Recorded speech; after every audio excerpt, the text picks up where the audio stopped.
Kanakam is back. ETV విన్లో sensation create చేసిన suspense thriller constable Kanakam ఇప్పుడు సీజన్ 2తో మన ముందుకు వచ్చేసింది. వర్ష బొల్లమ్మ మళ్ళీ తన ఇన్వెస్టిగేషన్తో దుమ్ము రేపింది. రివ్యూలోకి వెళ్లే ముందు చాలామంది మా వీడియోస్ చూస్తున్నారు కానీ సబ్స్క్రైబ్ చేసుకోవడం లేదు. ప్లీజ్ సబ్స్క్రైబ్ చేసుకోండి. ఈ సీజన్ మెయిన్ పాయింట్ ఏంటంటే అసలు చంద్రిక బతికే ఉందా, కనకం తన ప్రాణ స్నేహితురాల్ని వెతికి పట్టుకుందా లేదా అని. కథలోకి నేరుగా వెళ్ళిపోవడం వల్ల ఎక్కడా బోర్ కొట్టదు. వర్ష బొల్లమ్మ తన సహజమైన నటనతో ఈ సీజన్ని కూడా తన భుజాలపై మోసింది. ఉన్నవి 4 ఎపిసోడ్లే అయినా ప్రతి నిమిషం ఉత్కంఠగా సాగుతుంది. సురేష్ బొబ్బిలి బ్యాక్గ్రౌండ్ మ్యూజిక్ థ్రిల్ని నెక్స్ట్ లెవెల్కి తీసుకెళ్ళింది.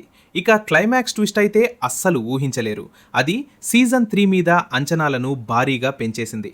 మంచి సస్పెన్స్ థ్రిల్లర్ చూడాలనుకుంటే ఇది పక్కా వాచ్. మరిన్ని మూవీ రివ్యూల కోసం మా ఛానల్ సినిమా ధవన్ని సబ్స్క్రైబ్ చేయండి, లైక్ చేయండి, షేర్ చేయండి. మీ అభిప్రాయాలను కామెంట్ బాక్స్లో షేర్ చేయండి.